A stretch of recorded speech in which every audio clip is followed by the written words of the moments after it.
Assalamualaikum warahmatullahi wabarakatuh. Perkenalkan, nama saya Fatimatul Zahra dengan NIM 2448 Di sini saya ingin menjelaskan tentang anatomi sistem integumen, mata, dan juga THT. Sistem integumen adalah sistem organ terbesar dalam tubuh yang mencakup kulit, rambut, kuku, dan juga kelenjar. Sistem integumen berfungsi sebagai pelindung, pengatur suhu, ekskresi, dan juga penerima rangsang.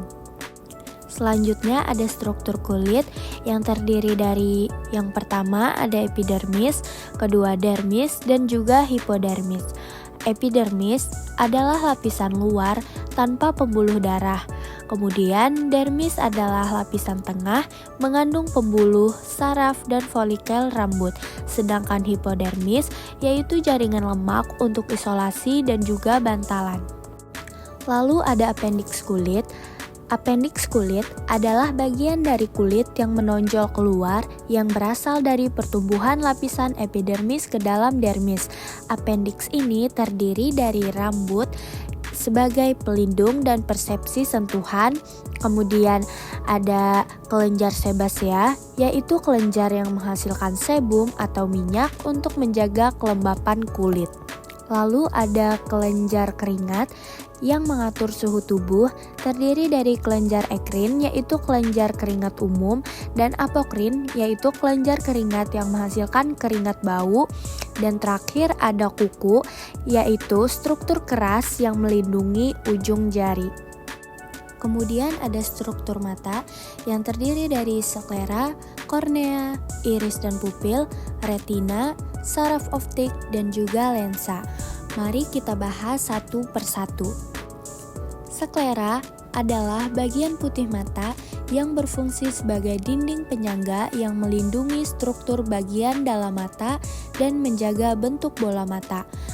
Pada kornea adalah lapisan transparan di bagian depan mata yang berfungsi untuk membiaskan dan memfokuskan cahaya. Kemudian iris dan pupil berfungsi untuk mengatur jumlah cahaya yang masuk ke mata dengan menyesuaikan ukuran pupil. Lalu ada retina yang memiliki peran yaitu menangkap cahaya dan mengubahnya menjadi sinyal listrik yang kemudian dikirim ke otak untuk diolah menjadi gambar. Lalu ada saraf optik yang berfungsi sebagai penghubung utama antara mata dan otak yang memungkinkan transmisi sinyal visual. Yang terakhir ada lensa yang memiliki fungsi utama untuk memfokuskan cahaya yang masuk ke mata sehingga gambar yang terlihat dapat tajam dan jelas. Proses penglihatan dimulai saat cahaya masuk melalui kornea, melewati pupil dan difokuskan oleh lensa ke retina. Retina berisi dua jenis sel fotoreseptor. Yang pertama yaitu sel batang atau rod cells yang berfungsi dalam kondisi cahaya rendah atau pada malam hari. Yang kedua yaitu sel kerucut atau cone cells yang berfungsi dalam penglihatan warna dan ketajaman visual. Selanjutnya anatomi THT. Anatomi THT mencakup organ telinga, hidung, dan juga tenggorokan yang memiliki hubungan fungsional dan anatomi yang erat.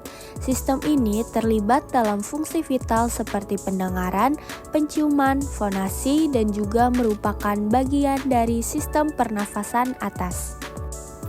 Selanjutnya ada anatomi telinga yang terdiri dari telinga luar yaitu daun telinga dan saluran, lalu telinga tengah yaitu tulang pendengaran, dan telinga dalam yaitu koklea atau pendengaran, dan vestibular atau keseimbangan. Fungsi pendengaran dan keseimbangan. Getaran suara yang diterima oleh daun telinga diteruskan ke gendang telinga dan kemudian ke tulang-tulang pendengaran. Getaran ini diubah menjadi impuls saraf di dalam koklea. Sistem vestibular di telinga dalam yang terdiri dari kanal semisirkular dan otolit membantu menjaga keseimbangan tubuh dan orientasi terhadap gravitasi. Lalu ada anatomi hidung yang terdiri dari lubang hidung atau nares yang sebagai tempat masuknya udara, lalu ada septum yaitu yang memisahkan rongga kiri dan kanan, lalu ada rongga hidung yang dilapisi mukosa yang berfungsi memanaskan, melembabkan, dan menyaring udara. Lalu ada anatomi tenggorokan yang terdiri dari nasofaring yang terhubung dengan rongga hidung, lalu orofaring yang berada di belakang rongga mulut, dan yang terakhir ada laring yang terletak di depan dan mengandung pita suara yang berfungsi di dalam fonasi atau pengeluaran suara dan sebagai jalur nafas. Keterkaitan dan gangguan umum. Organ-organ THT saling berhubungan. Infeksi pada salah satu bagian dapat menyebar ke bagian lain. Contohnya pada infeksi hidung seperti rinitis dapat menyebar ke telinga tengah melalui tuba Eustachius yang menyebabkan otitis media. Lalu ada rangitis, yaitu radang pita suara yang menyebabkan suara serak atau hilang. Yang terakhir ada sinusitis, dapat menimbulkan sakit kepala dan tekanan di wajah. Setelah penjelasan yang sudah saya jelaskan, dapat disimpulkan bahwa sistem integumen berperan penting sebagai pelindung utama tubuh dan membantu menjaga keseimbangan lingkungan internal. Mata merupakan organ visual yang kompleks yang memungkinkan manusia untuk menerima dan memproses informasi visual. Sementara itu, telinga, hidung, dan tenggorokan memiliki keterkaitan erat dalam fungsi sensorik, pernafasan, dan fonasi. Pemahaman mendalam mengenai anatomi ketiga sistem ini sangat penting untuk mendukung praktik klinis dan identifikasi gangguan sejak dini. Sekian penjelasan materi anatomi sistem integumen, mata, dan THT dari saya. Kurang lebihnya saya mohon maaf. Semoga materi yang saya berikan bisa bermanfaat. Kurang lebihnya saya mohon maaf. Wassalamualaikum warahmatullahi wabarakatuh.